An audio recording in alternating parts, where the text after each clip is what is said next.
Olá, está começando o Panorama e nesta edição você vai esclarecer dúvidas sobre as atitudes recomendadas em relação ao coronavírus. Veja a orientação do Estado em relação ao funcionamento das instituições de ensino e ainda a alteração dos atendimentos dos setores públicos na região. O Panorama está no ar.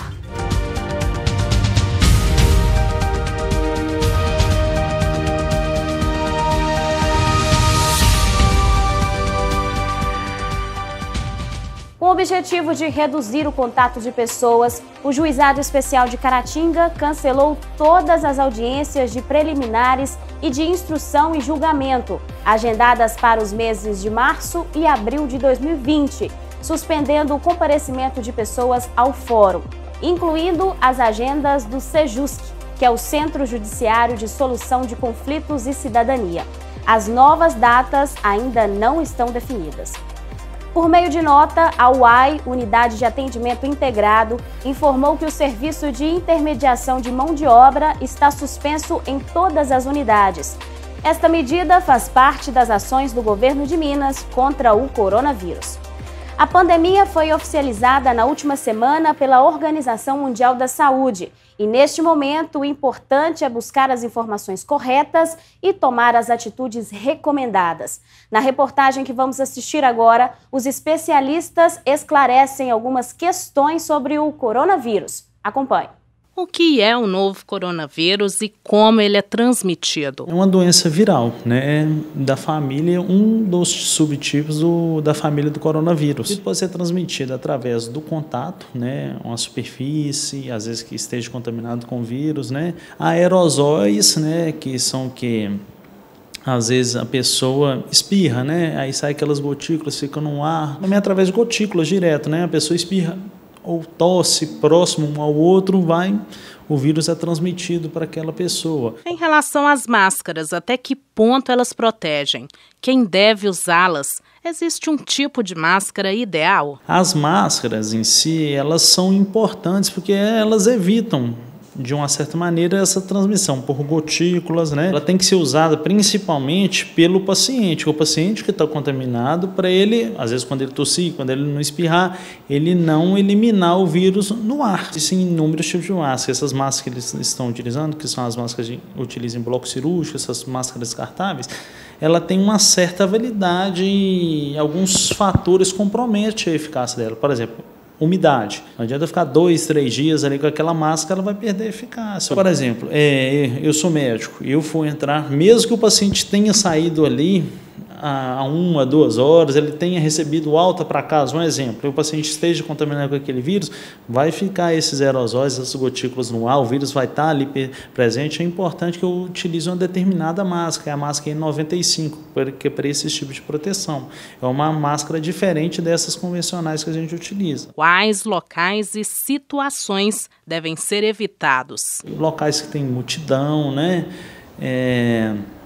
O contato direto. A pessoa também afastar, assim, precaução, 1,5 metro a mais que isso, né? Mais 2 metros da pessoa que está contaminada, ou seja, você evitar a aglomeração. Além de lavar as mãos e higienizar os objetos, também é importante. Na China teve um boom muito grande, sim. Alguns estudos mostraram que a disseminação foi rápida por causa de uso de transporte coletivo, né? Assim, até mesmo o local que a pessoa segura, né? Teclado, celular, maçaneta, corrimão de escada, todas essas coisas.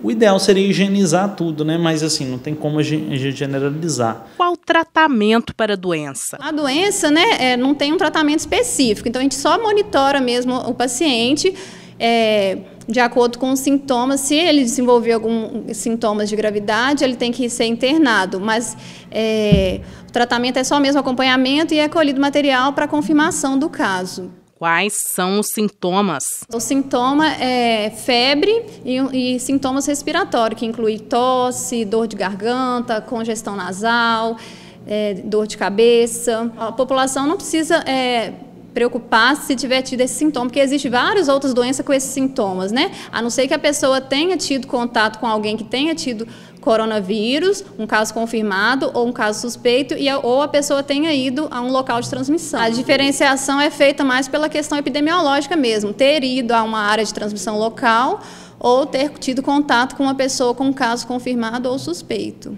Quais são as medidas preventivas? Etiqueta respiratória, né? Quando ao ato de tossir, evitar contato, né, com gotículas no ato da tosse, evitar contato em áreas de transmissão, né, que é a questão de não estar indo para a área, evitar ir à área de transmissão local. E a única prevenção é evitar o contato mesmo, com pessoas suspeitas. Lavar as mãos, álcool gel. Então, essa é a forma de prevenir. Até que ponto o sistema de saúde brasileiro está preparado diante da crise do coronavírus? Quando a gente consegue pegar essa população que ainda não apresentou sintomas, mas teve um possível contato, eu consigo já começar a evitar que ela se espalhe. Então, aqui o Brasil tem essa vantagem, nós temos a atenção primária, a gente tem a atenção básica, né? As equipes de saúde da família. Então, com essa equipe, né, que vai estar servindo como referência juntamente com a atenção básica, eu acredito que a gente vai conseguir controlar e vai conseguir evitar que essa doença se espalhe. Qual a importância da vacinação contra H1N1 neste momento? Não existe vacina para o coronavírus, mas é importante a população vacinar, que faz parte, né, da população que deve receber a vacina. Por quê? Para a gente não ter o risco, né, Letícia, de chegar uma pessoa com H1N1 e às vezes acabar confundindo com o coronavírus. Quem suspeitar estar com sintomas em Caratinga, o que deve fazer? A gente está deixando disponível já a partir de amanhã. Lá você entra no site do município de Caratinga, tem um pop-up lá que, quando você clicar nele, já vai entrar na saúde. Para quê? Aquela pessoa que perceber que está com um possível sintoma ou quiser se orientar a respeito, deixa lá a informação e a equipe que estará aí em prontidão, assim, na contingência para atender essa demanda, já estará respondendo e assistindo conforme demandar aquele paciente. Todas as pessoas que estão gripadas devem procurar uma unidade de saúde? Em pessoas que estão com sintomas de gripe e está bem, pessoas jovens que não têm outros problemas de saúde, não precisa nem procurar atendimento, é melhor que fique em casa aguardando, né, os sintomas gripais melhorarem. Agora, pessoas que, né, maiores de 60 anos, que possuem alguma doença crônica, essas pessoas devem procurar o atendimento, né, na unidade básica de saúde, que será avaliada. Se for necessário, a gente encaminha para a internação hospitalar. Não precisa correr para os hospitais, senão vai tumultuar o serviço de saúde. Pets podem ficar doentes ou transmitir o vírus? A Organização Mundial de Saúde diz que, até o momento, não há evidência significativa de que animais de estimação possam ficar doentes ou transmitir a Covid-19. Estudos continuam sendo realizados para entender como o organismo de diferentes animais podem reagir ao coronavírus. A organização monitora essas pesquisas. A orientação é que pessoas que contraíram a Covid-19 evitem o contato próximo com seus animais de estimação, já que há informações ainda desconhecidas. Caso não for possível, o tutor deve manter boas práticas de higiene ao cuidar do animal e usar uma máscara facial. A cada hora que passa, mais instituições de ensino de Minas Gerais anunciam a suspensão das atividades com o objetivo de prevenir o contágio do coronavírus, seguindo as recomendações do governo estadual. Por determinação das unidades competentes, o Centro Universitário de Caratinga e a Escola Professor Jairo Grossi suspenderam as aulas. A rede municipal e estadual de ensino também estão com as atividades suspensas. Uma reunião foi realizada no gabinete do prefeito de Caratinga, Wellington Moreira de Oliveira, durante a manhã desta segunda-feira para tratar sobre a pandemia do coronavírus e os reflexos da doença na nossa cidade. O encontro contou com a participação da secretária municipal de saúde, Jaqueline Marli, e do secretário municipal de educação, Diego Oliveira Silva. Foram anunciadas medidas importantes nas duas pastas. Estamos tomando agora algumas medidas, que fazem parte do processo de prevenção para evitar uma possível contaminação. Quais serão essas medidas? E elas já servem como orientação para a população no que se refere à assistência à saúde. As nossas unidades básicas de saúde, o fluxo de atendimento será alterado. De que forma? A gente orienta a população que as consultas rotineiras, umas consultas que é do dia a dia, do paciente, elas serão atendidas mediante agendamento por telefone. Ou seja, a demanda espontânea, o livre acesso à unidade, ele será monitorado. Então, aquele paciente que demandar um atendimento de rotina, gentileza entrar em contato com a sua unidade básica de referência por telefone e esse atendimento ele será agendado. A gente orienta a população que só procure a unidade os casos emergenciais, extremos. Quais casos são esses? A exemplo, estou com muita dor na minha coluna, não consigo nem me levantar da cama. Eu dependo de um atendimento médico urgente. É um caso que deve ser analisado e consultado. Então, casos extremos, sim, procurar a unidade. Os demais, agendamentos por telefone para que a consulta de rotina ela seja agendada. Jaqueline ainda trouxe detalhes de 2 casos suspeitos da doença notificados em Caratinga. Nós continuamos aguardando o resultado de um caso notificado, como caso suspeito. E nós tivemos um atendimento neste final de semana na nossa unidade pronto atendimento, na UPA, de uma paciente que esteve em um congresso em Belo Horizonte e teve contato com 3 estrangeiros. E ela está apresentando sintomas gripais e ela deu entrada neste final de semana na unidade de pronto atendimento, na nossa UPA. Essa paciente está sob investigação. O Serviço de Vigilância em Saúde está acompanhando e monitorando aguardando o preenchimento do protocolo clínico para ver se será, de fato, mais um caso a ser notificado como caso suspeito. Por enquanto, ainda sob investigação. Outra informação de grande relevância foi divulgada pelo secretário de Educação, Diego Oliveira. As aulas da Rede Pública Municipal de Ensino estão suspensas em Caratinga até a próxima segunda-feira, dia 23. Então nós vamos estar suspendendo as aulas na Rede Pública Municipal, agora a partir de quarta-feira, 18, até o dia 22, que é no domingo, E aí, se em algum momento, nesses dias aí, houver qualquer alteração, nós vamos estar novamente nos reunindo, e acatando também todas as recomendações da parte da saúde. É interessante frisar para aquelas pessoas que estão nos vendo que a rede de ensino municipal ela é diferente na questão do Estado, porque nós temos diferentes públicos. Por exemplo, nós temos as nossas creches escolares, que o público é de 0 a 3 anos, e isso pode comprometer, se ficarmos muito tempo com as aulas suspensas, até questões, vamos dizer assim, financeiras, porque muitos pais, eles não têm aonde colocar as suas crianças. Então, assim, a gente lamenta, mas lógico que a gente tem que preocupar pela questão da saúde, então a gente vai estar analisando isso, e o período, que nem a Jaqueline falou, ele é curto, mas a gente pode, por exemplo, se necessitar de ter um afastamento maior, a gente está antecipando as férias, porque obrigatoriamente nós temos que cumprir os 200 dias letivos, Então, para que não possa comprometer de uma forma muito significativa posteriormente, a gente vai estar também analisando todas essas situações e pedindo, às pessoas que possam cada um fazer a sua parte. A medida foi tomada após a determinação do governo do estado de suspender as atividades nas escolas da rede pública estadual a partir desta quarta-feira. A decisão se deu como forma de precaução e para evitar a aglomeração de pessoas.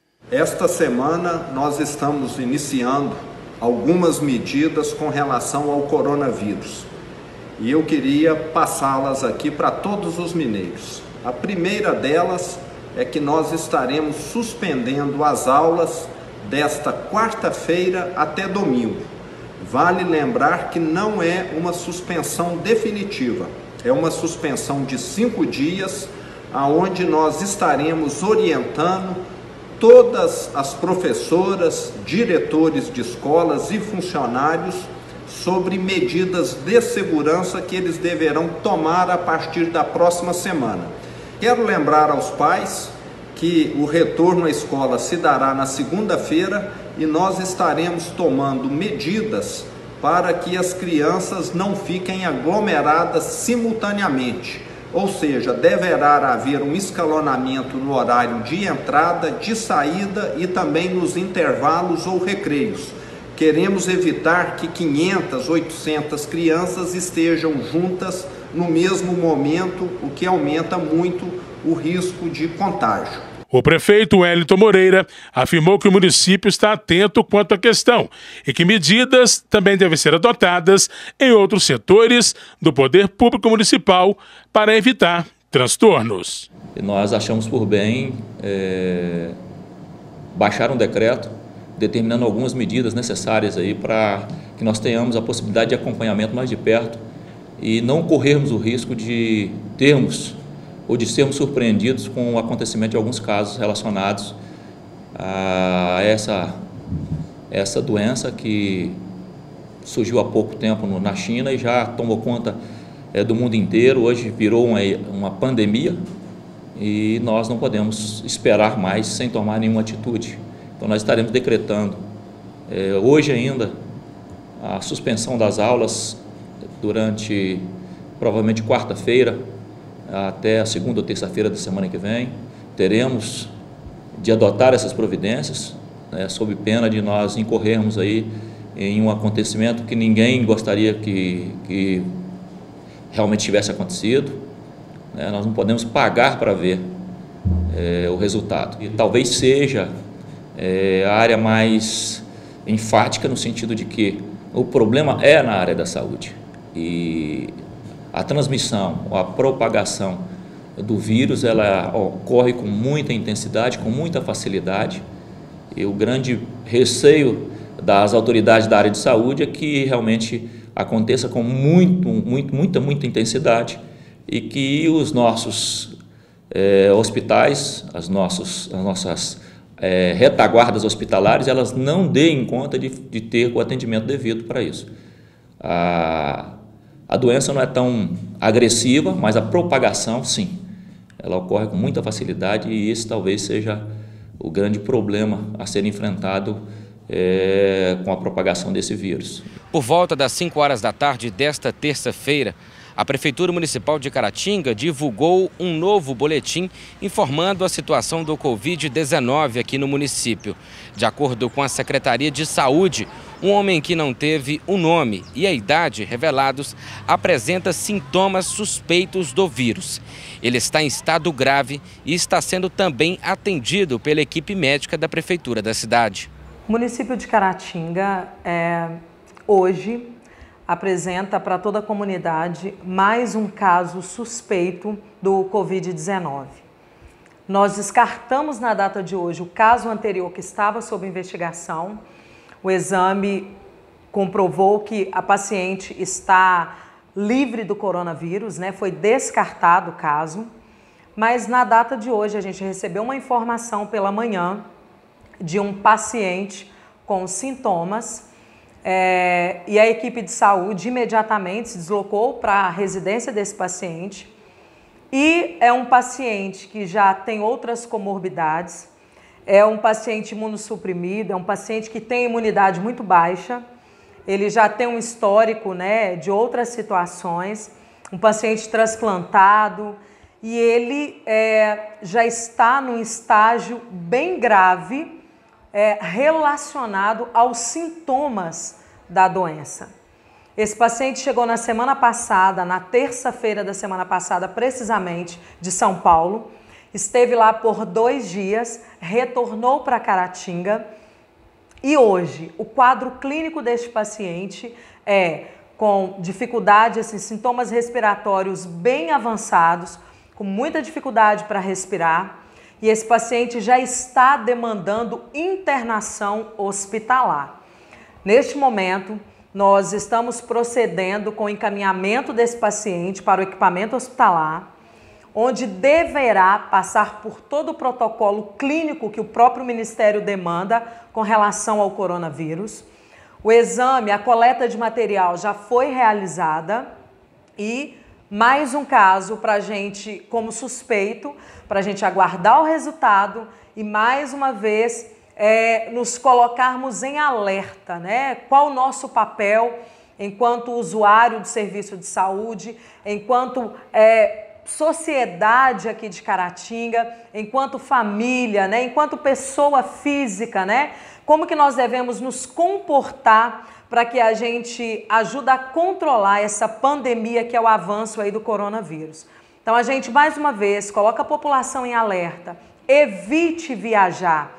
Talvez uma viagem que seja para tratar de uma questão de saúde pode te trazer outro problema. Esse paciente que nós estamos agora apresentando para vocês, ele saiu para verificação da saúde e voltou com uma outra situação que, de certa forma, compromete. E aí fica o nosso alerta, mantenham-se no lugar seguro, que é na sua casa, evite aglomeração, em qualquer ambiente, qualquer instituição que demanda aglomeração, evite, permaneça em sua residência. Tão logo o resultado saia, a gente vai informar para vocês, bem como o acompanhamento desse paciente também, né? O desenvolvimento, a situação clínica dele, a gente manterá tanto a população, bem como a imprensa informada, para que nós estejamos aí antenados, prestando atenção mesmo como que se dará o nosso comportamento daqui para frente. Mas hoje, o nosso panorama com relação ao coronavírus é este. 1 caso, 2 casos notificados, 1 descartado para a doença e o outro que já demanda uma internação hospitalar na data de hoje e a gente informará para vocês tão logo esse resultado saia. Peço que a população compreenda as medidas que nós, enquanto saúde, enquanto administração pública, né, estamos tomando para o município na totalidade. Né, os postos de saúde, alteração no fluxo, cancelamento, suspensão de consultas e exames eletivos. Para quê? Para que realmente a gente evite essa aglomeração, muito contato e a gente controle essa pandemia aí que a gente está vivenciando, que é uma crise no mundo, no país, no estado e, por que não dizer, no município de Caratinga. Então, muita atenção com relação a isso e colabore conosco. O Tribunal Regional Eleitoral de Minas Gerais vai suspender o atendimento presencial ao público em geral em todos os cartórios e postos de atendimento no estado. A medida entra em vigor na quarta-feira, dia 18, e valerá até o dia 31 de março, com possibilidade de prorrogação. O cenário é o mais atual e comum no Brasil e boa parte do mundo. Repartições públicas totalmente vazias e sem movimentações até mesmo de funcionários. O cartório eleitoral de Caratinga também aderiu ao plano de contingência determinado pela Organização Mundial da Saúde. Depois da decretação da pandemia pela OMS, a presidência e vice-presidência do TRE entenderam na noite de ontem ser mais prudente a suspensão do atendimento ao público nas unidades da Justiça Eleitoral em todo o estado de Minas Gerais. Quem tiver realizado qualquer tipo de agendamento para os próximos dias deve aguardar até o retorno das atividades para um reagendamento. Nesta terça-feira será o último dia de atendimento ao público. Hoje todos os agendamentos serão atendidos, né? Teremos uma rotina normal de trabalho. E daqui a pouco já iniciaremos contato com os eleitores que estão agendados para esse período, de 18 a 31 de março, informando acerca da suspensão do atendimento e, portanto, do cancelamento, né, do atendimento agendado. Casos de extrema urgência serão analisados pelos chefes de cartórios para que as demandas sejam realizadas. O contato deverá ser feito por meio dos telefones da Justiça Eleitoral local. Alguns serviços também são oferecidos pela internet. Tanto partidos políticos quanto advogados poderão fazer contato com os 2 cartórios eleitorais através do telefone 3321 5155, que é da 72ª, ou 3321-5144, da 71ª, para que possamos orientá-los e, se necessário, recebê-los no cartório no momento agendado. Desde o final do ano passado, a Justiça Eleitoral Mineira implantou o PJE, que é o processo judicial eletrônico. Portanto, os advogados poderão peticionar através desse sistema. A suspensão dos atendimentos pode ser prorrogada, dependendo do grau de avanço da pandemia do Covid-19. Por isso, ainda não existe uma data certa para o retorno. A previsão vai depender, né, do andamento, né, do coronavírus, né, da situação em que o país ficará. Então, logo o tribunal determine o retorno das atividades, o cartório abrirá as portas ao público novamente. Logo após o intervalo, vamos falar sobre as seletivas do Internacional de Porto Alegre em Caratinga. E ainda você vai ver que a banda Santa Cecília abre seleção para novos integrantes. O Panorama volta já.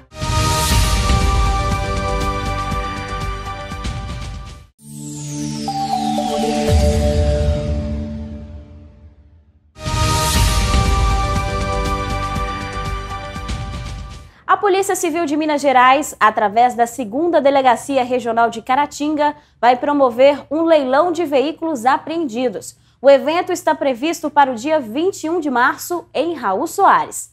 Ao todo, serão leiloados 102 veículos, sendo 49 motocicletas e 9 carros conservados.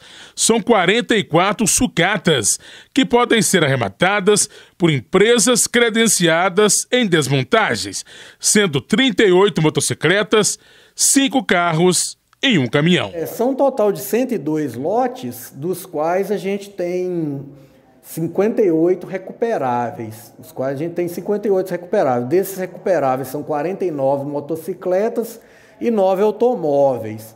Lembrando assim que há uma mínima possibilidade disso sofrer variação para menos até o dia de leilão, porque a gente tem que acompanhar o cadastro desses veículos até o dia do leilão. Via de regra não acontece mais, porque já foi publicado edital de leilão, então já se considera que esses veículos já não pertencem mais a seus proprietários, pertencem ao Estado, né?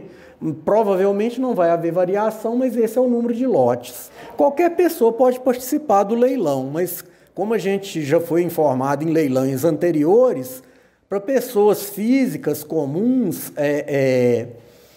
só é permitido participar para aquisição de veículos recuperáveis. Os veículos sucatas somente podem participar do leilão empresas que estão cadastradas no Detran para atuar nesse ramo aí de venda de peças usadas, né? Tem um processo de cadastramento porque há legislação sobre isso que determina que essas peças sejam rastreadas. Também a empresa tem requisitos mínimos, até por questão ambiental, porque quando você desmonta um veículo, aquilo gera óleo, resíduos que poluem o meio ambiente, né? A visitação dos veículos será entre os dias 16 e 20 de março, de 9 ao meio-dia e de 2 às 5 da tarde. Já temos os dias de visitação anteriores aí ao leilão. Nesse período, as pessoas podem ir lá analisar quais aqueles lotes que são de seu interesse, para posteriormente poder participar do leilão. Visitação do dia 16 até o dia 20. É importante a pessoa conhecer o que está adquirindo, principalmente aquele que não é especializado no ramo, que às vezes tem pessoas que já têm mais prática de adquirir bens de leilão, mas normalmente esses lotes são avaliados por um preço mínimo, né? E o leilão é aberto, quer dizer, a pessoa vai ver ali que preço que é viável para ela adquirir ou não. O arrematante deverá comparecer no dia do leilão com documento de identidade e comprovante de residência. O pagamento será feito mediante DAI, documento de arrecadação estadual, com prazo de 3 dias para pagar. Os veículos conservados ou recuperáveis serão entregues aos novos proprietários, livres de multas e com IPVA e taxa de licenciamento 2020 pagas. ele sai zerado. A pessoa não tem que pagar débitos anteriores, nem despesa com remoção, nem despesa com estada e nem tributos. Os gastos que eles vão ter é a partir da aquisição, quer dizer, para confeccionar o novo documento daquele veículo, que não depende de CRV, a nota de arrematação substitui o documento de procedência do veículo, vai ter exatamente para gerar um novo documento para o veículo e os tributos a partir da aquisição no leilão. Depois que o veículo é leiloado, o prazo para entrega da nota de arrematação normalmente é de 30 dias. A gente costuma conseguir entregar antes disso, mas o prazo exigido geralmente é de 30 dias. Quando ele estiver com a nota de arrematação na mão, se tratando de veículo recuperável, é só montar o cadastro para fazer o registro do veículo junto ao Detran, no endereço para que foi emitida aquela nota fiscal, né? Vamos acompanhar agora o quadro Pense Direito.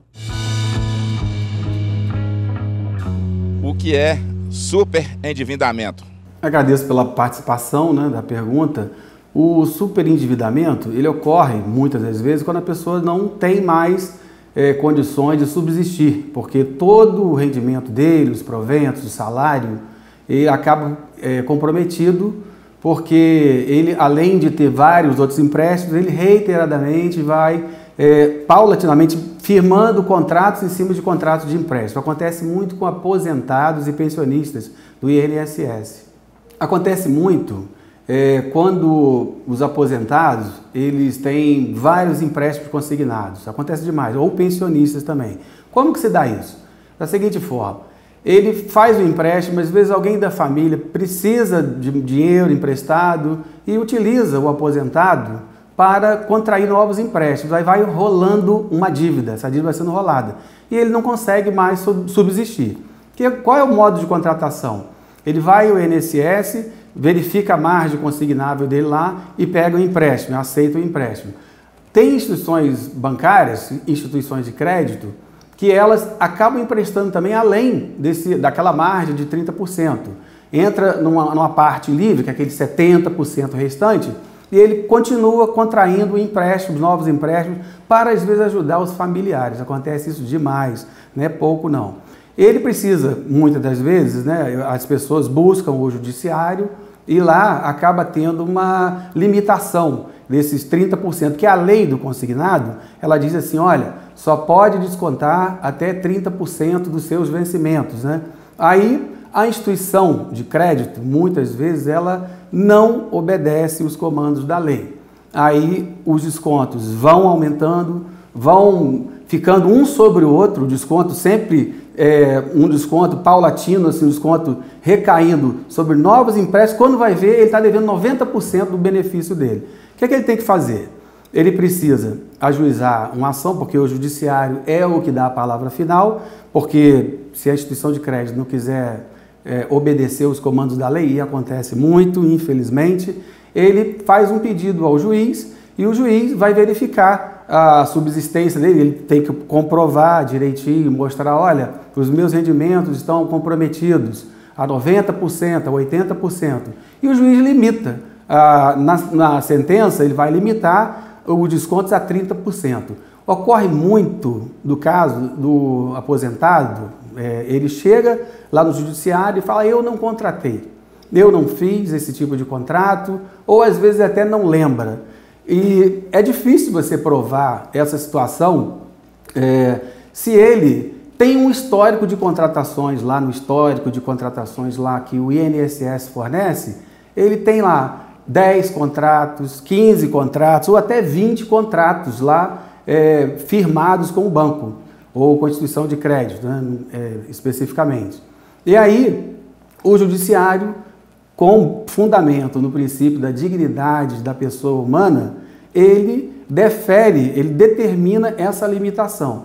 Transforma muitas vezes essa dívida em dívida civil, e essa dívida civil, a partir do momento, tem que ser cumprida descontando apenas os 30% permitidos pela lei. Ou, se for empréstimo que é comum, não é aquele consignado, aquele lá do INSS, aquela parte dos 70%, o judiciário também limita. Para quê?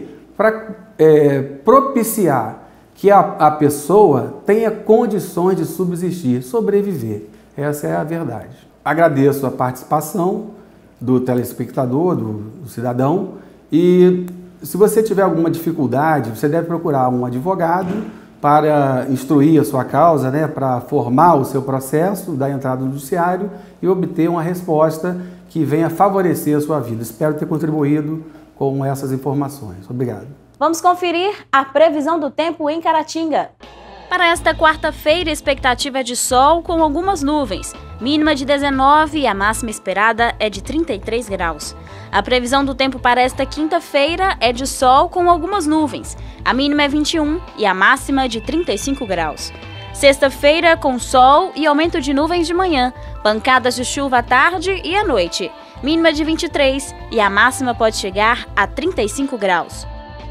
Depois das seletivas do Fluminense, do Santos Futebol Clube e do Atlético Mineiro na nossa região, agora chegou a vez do Internacional de Porto Alegre. A previsão é que o clube promova testes nos dias 18 e 19 de abril em Caratinga.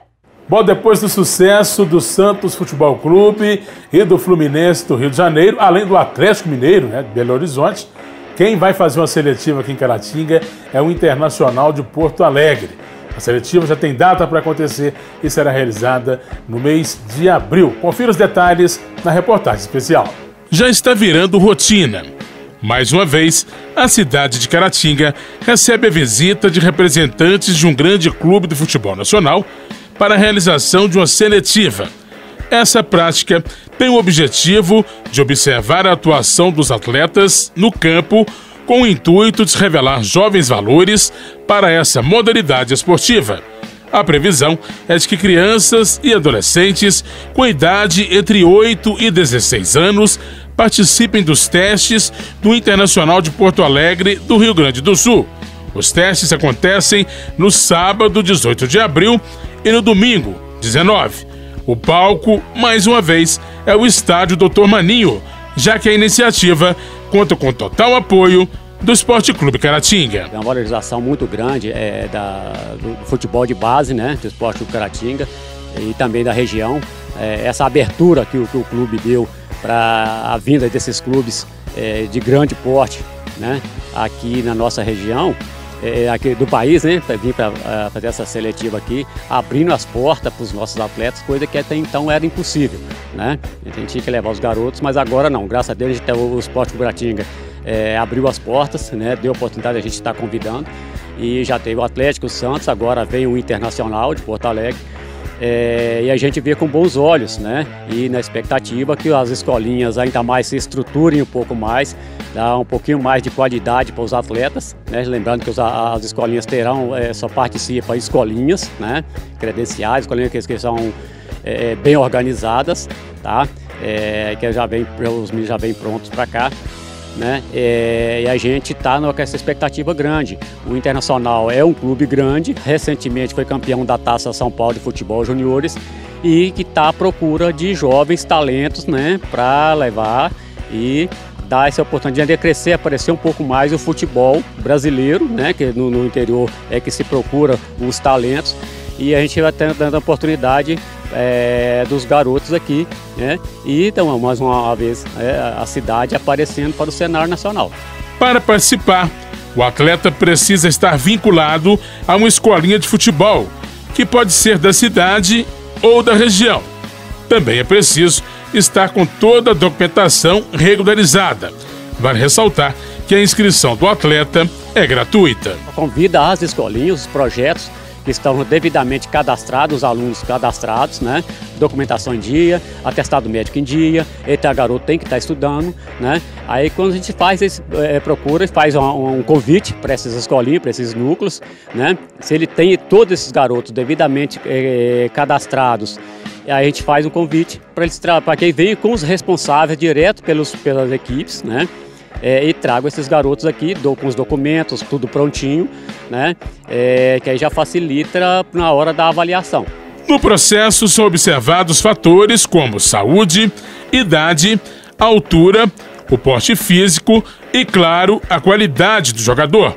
A expectativa é de que haja uma enorme adesão, Quem for aprovado nas prévias terá que viajar para o sul do país para a realização das próximas etapas. É dedicação, o empenho que a gente tem, a maneira de conduzir as coisas, como mais profissional que a gente procura fazer, né? A gente trabalha um trabalho mais simples, mas muito objetivo, focado sempre na formação do atleta, formação do homem primeiro, depois a formação do atleta, né?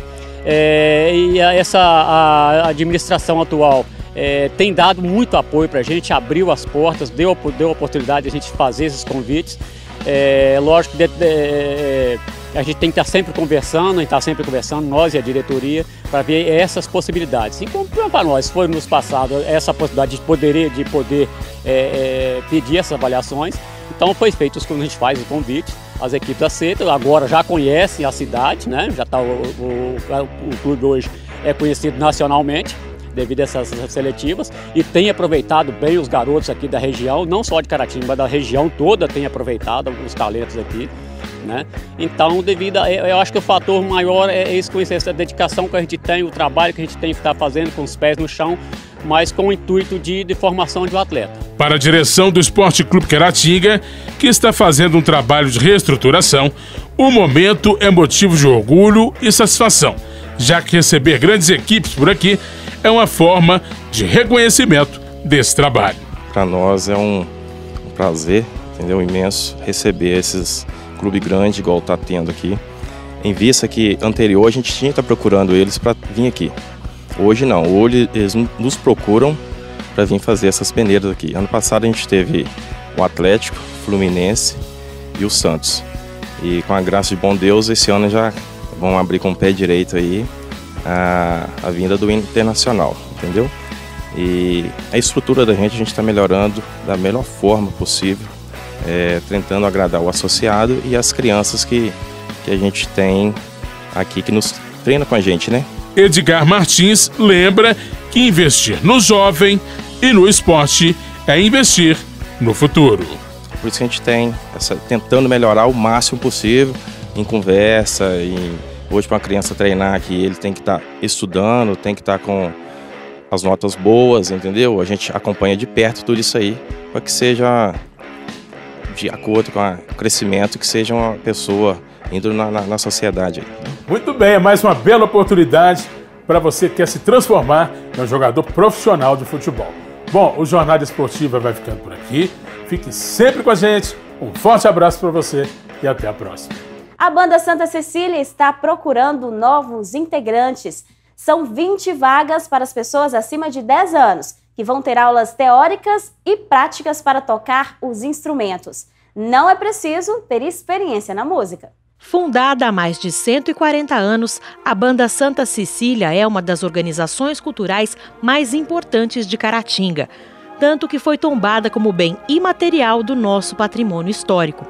Ao longo dessa trajetória, como era de se esperar, a formação da banda passou por algumas mudanças. Até uma certa época, a banda era composta mais por idosos mesmo, né? Pessoas aí acima dos 50 anos. E com a vinda do Sr. João da Silva, mais conhecido como João do Sax, né? Ele veio reger a banda de música e com essa necessidade da formação, porque os músicos já estavam bem idosos, falecendo, ele criou a escola de música, né, da corporação e daí para frente a gente vem tentando manter.